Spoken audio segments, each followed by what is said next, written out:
Commun, commun, commun, commun, commun, commun. Bonjour. Dans cette vidéo, je vous propose d'analyser les communs de la mobilité du futur à partir du matériau présenté dans la vidéo précédente. Que nous apprennent les trois scénarios présentés dans cette vidéo par rapport aux communs? Trois aspects ressortent clairement. Le premier est que les différents scénarios décrivent un futur avec des communs qui se développent. En particulier, les scénarios altermobilité et proximobilité impliquent respectivement un fort développement des transports en commun et des modes de transport actifs. Par ailleurs, deuxième observation, les scénarios mettent en évidence un lien paradoxal entre les communs et la vitesse. La volonté de décélérer se retrouve d'une manière ou d'une autre dans chacun des trois scénarios, mais à chaque fois, cette volonté de décélérer s'adosse à la vitesse procurée par les transports ou la communication à distance, et d'une certaine manière, cela remet en cause une idée qui est très répandue sur les communs, qui est le lien entre les communs et la lenteur. En troisième lieu, les scénarios permettent de prendre la mesure de l'importance des aspects sensibles et sociaux dans les communs du futur. Recherche de bien-être, retrouver le lien social sont manifestement des aspects centraux dans les communs de la mobilité.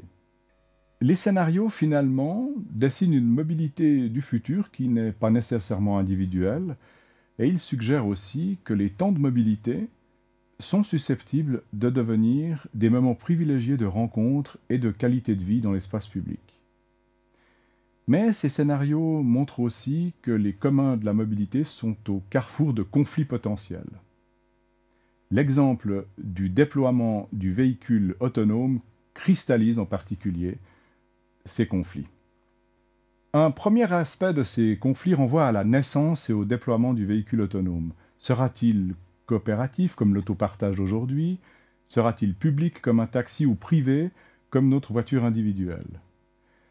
Derrière cette question se cachent des modèles économiques différents, mais aussi une partie de l'avenir des communs dans le domaine de la mobilité. Si le véhicule autonome individuel l'emporte, les communs de la mobilité seront plus limités. Un deuxième aspect potentiellement conflictuel concerne l'intermodalité. Une des questions centrales que pose le véhicule autonome dans ses déclinaisons coopératives ou publiques est de penser son lien avec les autres moyens de transport, ce qui est actuellement une des limites dans l'utilisation des transports collectifs, comme on le voit à travers les résultats de l'enquête que vous avez sous les yeux. En d'autres termes, comment passer d'une desserte de point à point, entre un point A à un point B, à une chaîne complète de transport intégrant le véhicule autonome? La réponse à une telle question passe probablement par des systèmes d'information multimodaux et des applications de réservation qui associent les opérateurs et les modes de transport. Un troisième aspect potentiellement conflictuel concerne la concurrence entre les modes de transport public. Si le véhicule autonome se développe comme transport public, jouera-t-il la concurrence ou au contraire la complémentarité avec les moyens de transport public classiques? Tout dépend sans doute de qui exploite les flottes de véhicules autonomes. S'agira-t-il d'acteurs publics ou de grands acteurs privés? Les conflits potentiels associés aux véhicules autonomes en matière de commun que l'on vient de brièvement discuter illustrent ce qui sera ma conclusion dans cette vidéo.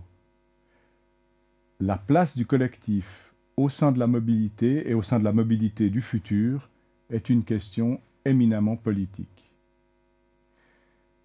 Elle nécessite, cette place, une vision partagée du futur et des investissements en conséquence. Ça n'est qu'au prix de choix politiques clairs que les communs dans le domaine de la mobilité pourront se développer. Je vous remercie de votre attention et vous souhaite une bonne suite de MOOC.